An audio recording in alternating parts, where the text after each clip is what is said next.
Good day, everyone. Thanks for joining me at this webinar. We're going to be looking at the ETF performance during this recent sell-off we had on the South African market and internationally. And specifically what I want to focus on is doing a comparison between factor ETFs and market ETFs. And then we're going to compare their relative performance to what has been the international experience. So in summary, what I want to cover is firstly, if we're going to talk about factor investing, it's useful to take a step back and just to make sure we're all on the same page, just revisit what do we mean by factor investing, what is the academic research that backs factor investing, and what is the practical implications thereof. And on that, we're going to focus then on popular factor indices on the South African market. And we're fortunate in South Africa that we've got specific ETFs that track those factor indices so you can have a real world experience. I'm going to touch on the international experience, and that is specifically work that's been done by FTSE Russell Index Company, as published in their first quarter report. And what they've done there is that they looked at various factor attributions in this latest sell-off, and very interesting to analyze that specifically in the context of what we expect to happen in the South African market. That's what we're going to look then at the specific factor performance on the JSE during the sell-off, compare that against the market cap indices. And then I'll specifically want to have a closer look at quality and value factors, and the reason for that will become clear as we go through the presentation. That will leave us with some preliminary observations that we will conclude with, and we'll see that often simplicity might be the smart way to do investment decisions. So let's kick off. So first of all, in terms of factor investing, what do we mean by factor investing? Most of us are very familiar with the basic capital asset pricing model that's really trying to look at the returns based on a certain amount of risk that one takes in the market. But you can really also look at the CAPM model as a one-factor model, and the one factor is really the market return. So there's been a lot of criticism of that specific model, that there's much more factors that really drive than just the market return that drives equity performance.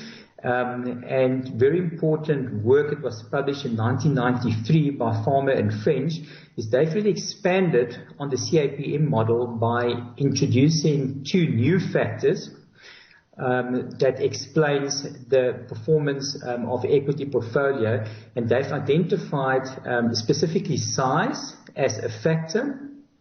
In addition to size, identified value as a factor. Now, that is so looking at those equations, which is essentially just a time series of regression models of a time series of factor exposures. If you look at it in more detail, you can see it's similar to the capital asset pricing model, just two additional factors were added. Interesting to note that if you go into the research, you'd see that what Farmer and French did to identify specific factors, they would typically have a long-short portfolio. So to identify a size factor, you will go small cap minus small minus big companies, to put it simply. So effectively what you want to do to identify each factor, you'll have a long component and you'll have a short component of those factors. Now that will become a little bit more relevant later, but it's important to note that in terms of market practice, if you start to construct factor indices in products and you have constraints such as long-only constraints, you can't have a short exposure in your portfolio. You have to use other methodologies really to come to your specific exposure. Now, As recent as 2015, Farmer and French expanded the three-factor model to include additional two factors, which is essentially profitability and the quality factor. Now, at the time that this model was published, a lot of market participants, or the criticism of the model is that a lot of market participants were of the view that momentum as a factor plays a significant role as well, and so does low volatility stocks. It also gives you potentially outperformance. And now on the JSE, we have specific products and give you exposure to value, low volatility, momentum, and quality as separate factors. And although we don't have a size factor ETF as such on the market, one can potentially look at the mid-cap exposure to give you that size exposure. So quickly to recap, and what is the specific products that we're going to look at from the factor indices in South Africa. So first of all, if you look at the value factor, simplistically put, what you're trying to do there is that you're trying to track shares that exhibit value characteristics, and these are typically measured by their earnings to price and book to market ratios. Good example of value factor products is the new funds value ETF, listed about 2 years ago on the JSE. New funds also have a low volatility ETF, and that's sort of self-explanatory. What you're trying to achieve there is typically have shares with low volatility and low beta. What it means is that you want to have less of a direct market exposure. Now, intuitively, one would think that low volatility ETFs should, on a relative basis, outperform the market, specifically in this recent sell-off, and we'll look at what the evidence say on that. Good example of momentum ETF is the Satrix Momentum ETFs. What they try to do is track shares towards positive momentum, and very simplistically put, is that what you do there is that shares with positive momentum characteristics is typically shares whose value at a certain point in time is significantly more than a previous point in time. So what you want to do, you want to have more shares with positive price returns over a certain period, and that's what the Satrix Momentum ETF tries to capture. Satrix also got the quality ETF, and there what they do, they group shares with high quality scores based on return on equity, accruals, financial leverage ratios, etc. And quality factor, some very interesting trends internationally and locally, which we'll touch on as well. And lastly, as I mentioned, we haven't got a specific size factor ETF, but one can potentially use like a mid-cap as a proxy, although it's not like a clear size factor ETF. So let's just jump into what's happened recently internationally. So, as I've mentioned, this was research done by the FTSE Russell company. Now, very interesting to note is that on a relative basis, one can clearly see there that your quality and your profitability factors seem to have performed better, or clearly performed much better than your value and size factors during this market sell-off.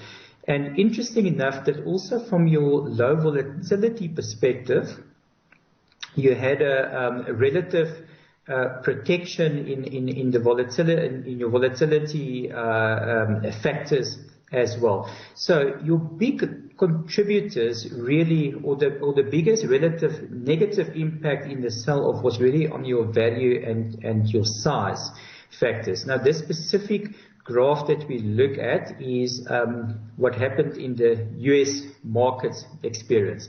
Now, interesting, not all markets reacted exactly in the same way. Because if you go and look at the European market ex-UK performance, a very similar picture emerged, although the quantums differ slightly. But the trends are pretty much the same, where you have relative outperformance in quality and profitability, and relative underperformance, again, value and size factors stand out. So very similar to the US performance. Remember now, this is excluding UK factor performance. If I go and look at the UK factor performance, a different picture emerged. And specifically, if you look at the size factor, the size factor during the course of the year had significant outperformance to the other factors. And then sort of in the market crash, obviously it came down quite significantly as well. But on a year-on-year basis, less of an impact than you had in European market and the UK markets. So the first lesson here really is that different factors perform differently in different markets. Let's drill down into that a little bit more. If you're going to look at different markets, what FTSE then did, they analyzed the relative factor performances across various markets. Here we have the US, UK, emerging markets, and so forth. Now the thing is that we want to focus on really is because the Africa falls more in the emerging market space. If you look at the top slide there, first quarter of 2020, you have relative underperformance value in size, basically across all the markets, similar to the previous charts that we've seen. And then if you look at quality, relative outperformance, and really on a 12-month basis, pretty much the same picture emerged as well. What's very interesting to note here, though, is that these trends that we've seen here has been observed in emerging markets as well. So it's reasonable to assume that one should actually have the African market more or less the same trends, which I'll touch on a little bit later. But now, you'll recall that there's been a significant difference in the US exposure and UK exposure compared to Europe. UK is sort of like the outlier. Why is that? What's important when we look at quality and value sector exposure, all factor exposures, is that always to drill down to the specific sectors that one's exposed to, because here's quite an interesting trend that you see here. If you look at value on the right-hand side, for instance, you would find that the emerging markets, US, the black bar we see there, had a relative underexposure to technology and relatively small exposure to oil and gas. If you find that the UK market had a relatively large exposure to oil and gas, which is already an outlier. Again, financials, another outlier. Interesting to note that emerging markets had a relative overexposure in financials and underexposure in technology stocks. And then if you look at the quality factor on the left-hand side, slightly more aligned, less outliers than you see in the value factor. Now, the takeaway from this really is that don't be blinded just by the factor exposure. Always drill down to what happens in the underlying, what happens in the sectors. And what we'd like to do as well, Ashburton, is also drill down to the actual constituents, which is very relevant in the South African market due to the relative concentration of certain stocks in certain sectors. So, moving on to the South African market experience. So what we're looking at there is the factor, the ETFs I mentioned before. Their specific performances normalized back to the beginning of the year, so this is a 12 months performance. Now, the black line that you see there is the all-share index as a measure. Very interesting to note that the new funds volume or low vol ETF significantly outperformed, specifically second half of 2019, and so did the momentum index of Satrix significantly outperformed. You find, well, obviously on the graph that value and your quality factor significantly underperformed during that period. So if you look at the correlations over that period, and I'm going to compare this now against what happened in the crash, one see there that your volume, your new funds volume ETF relative low correlation, and quality, so volume and quality relative low correlation to the all-share index. And you also see that momentum, and interesting enough, value relative high correlation over that period. Also, what I'm showing there on that specific correlation matrix, which I haven't showed in a chart before, is the smart beta product. Now, the smart beta product is from core shares, which what I want to do there is that is essentially an equally weighted factor index, because the thinking behind it is very difficult to time your specific factors. So it makes sense to equally weight all the factors. And the idea is you should have relative performance, outperformance over time. Needless to say, it's quite interesting that when you start to go and have equally weighted factor exposure, one gets actually closer to a market cap index, as those relative correlations they show you. So, looking now at specifically the ETF performance over the period we experienced recently. Now, this makes for interesting reading. Although volume had the volume factor had relative outperformance in the second part of last year, during the market and after the market crash, your all-share index still outperformed all the factor indices that's mentioned there. Again, if we look at quality and value, relative outperformance, from a recovery perspective, volume affected it relatively well. But let's look specifically at the period of the sell-off up to the 23rd of March.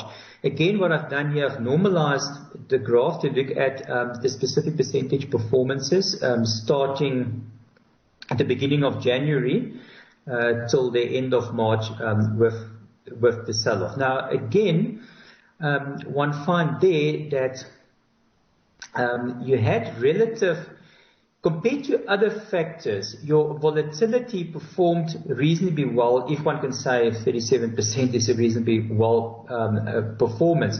But what is very telling here is that although the all-share again during this period in a relative basis outperformed all the other factors, what's interesting is that, and it's sort of obvious when one just look at the graph as well, is that during the sell-off, and if you look on the left-hand side, my specific factor ETFs correlation to the all-share index, most of them, or if not all of them, momentum specifically, very, very high correlation, smart beta, very high correlation, and sort of across the board except quality and value. And remember I said before we want to focus on quality and value a little bit more a little bit later.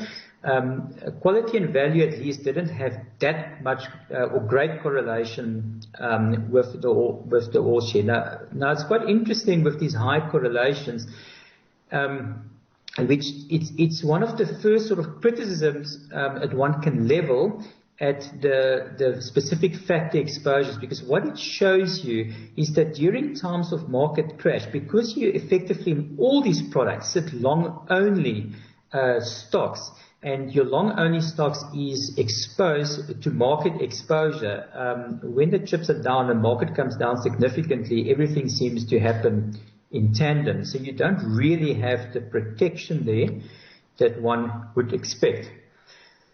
So let's take it a step further. So let's go from January and let's just look at after the recovery period. As we know by now, a significant bounce back in the stock market. Anybody's guess if that's sustainable going forward. But based on the prices as of last Friday, you'll find that the performance of the all-share index is significantly better than your various factor exposures. Just reading off the graph there, from beginning of January, in other words, year-to-date basis, we said we're 14% down in the market compared to your value factor, 32% down, momentum 18%, volume 27% down, and your quality 22% down. So from a correlations perspective, still relatively well correlated. I just want to make one point at this point, is that, look, we don't have enough data to do a proper correlation analysis, so it's just for indicative purposes. So I've mentioned at the two outliers is really value and quality.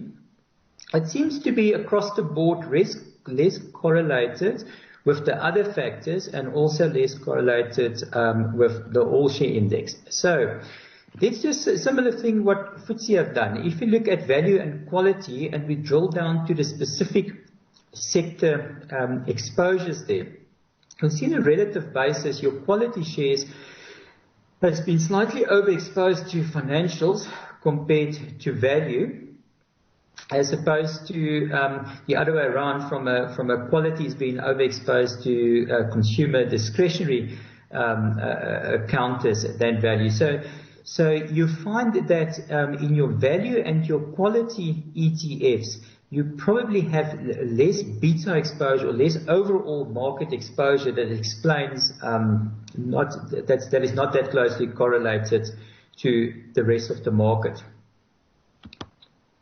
So what can we draw from all these conclusions? Basically, is the first important point, again, looking at quality and value. Quality gave you relative protection in the international experience. Hasn't quite happened in the South African market experience. Not as much. Although value and quality, in line with what you see internationally, is less correlated to the local or to beta exposure. So from that aspect, it's slightly in line with expectations. So the big criticism, if you like, of factor exposure in South Africa, there seems to be a disconnect between your academic factor exposure, which typically you would go a relative long against a relative short to strip out the market exposure, compared now to ETFs that for practical reasons sits with long-only exposure. It's very clear that the specific factor exposures in times of distress doesn't give you the kind of protection one might expect from an international market cap or international experience. So on the evidence that we've seen from January up to now is that in all instances during the market crash and the recovery period, market cap indices significantly outperformed the specific factor indices. There could be various reasons for that, and on that front, we need to conduct further research. Just from observation perspective, it's quite interesting. And at Ashburton, we're going to work with our quantitative team, and within the next couple of weeks, we'll publish further research specifically on that issue.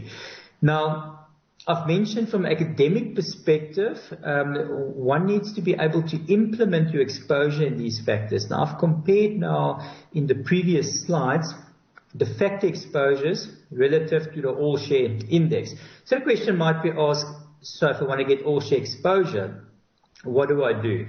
Now, there is no specific ETF that gives you all-share exposure. However, we've done a very simple basic regression analysis to see if I just look at the top 40 exposure and the mid-cap exposure, and I look at how much of that, of the all-share performance can be explained by the performance of the Ashburton top 40 and mid-cap ETFs, one see on a simple regression model a very high correlation of 99%, and give you a factor of, in this specific case, 87% exposure and 13% exposure in the mid-cap. Now, bear in mind that this analysis was just done on a short, about 2-year data period. I just looked at weekly returns. Through experience, and my colleague, specifically Nick Mladenov, did specific work over a longer period, and they found that 85% exposure in your mid-cap and 85% exposure in your top 40 rather, and a 15% exposure in your mid-cap gives you a very accurate All-Z 40 exposure.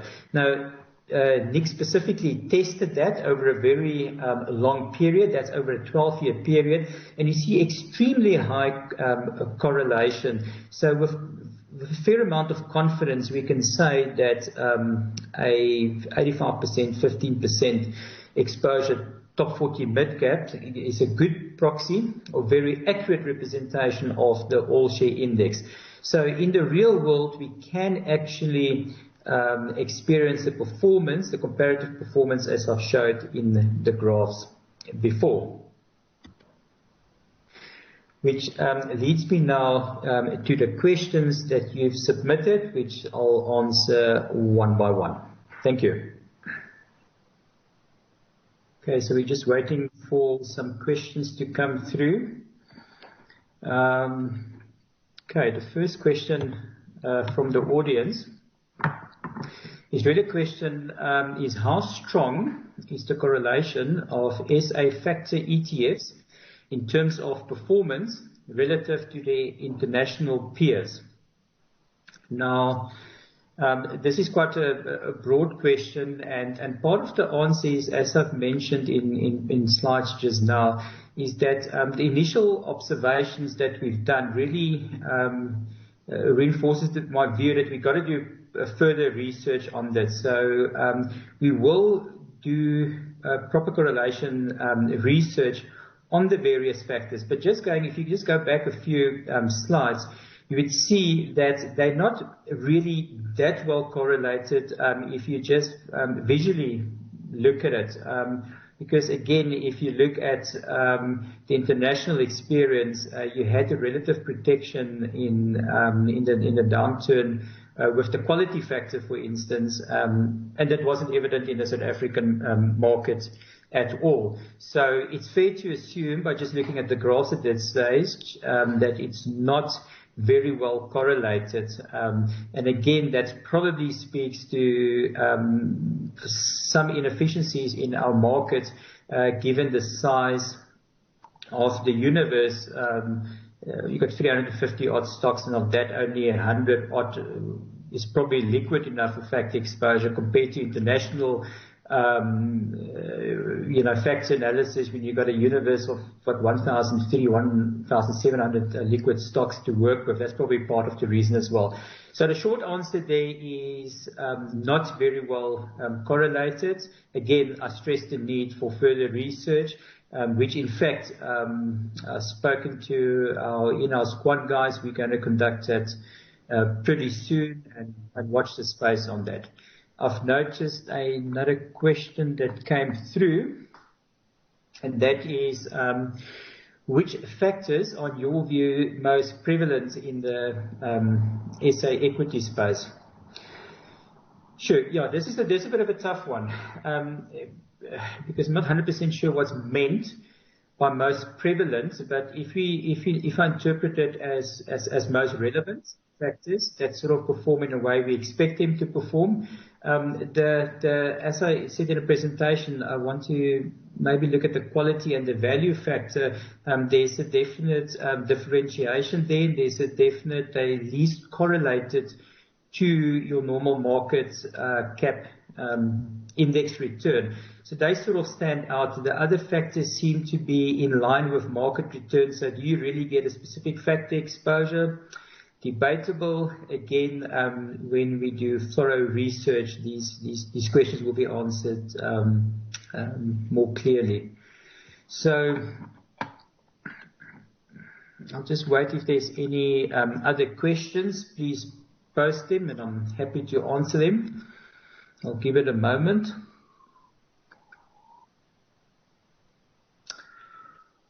Okay, so doesn't seem to be any other questions coming through. Look, if you have time to digest all the information, it is quite a lot of information. Please feel free to contact me directly, and then we're happy to answer those questions. Again, I think a lot of the questions that you might want to ask, maybe too afraid to ask, will come out in the research that we intend to publish in the next couple of weeks. And, well, lastly, I want to thank you for your time and enjoy the rest of the week. Thank you very much.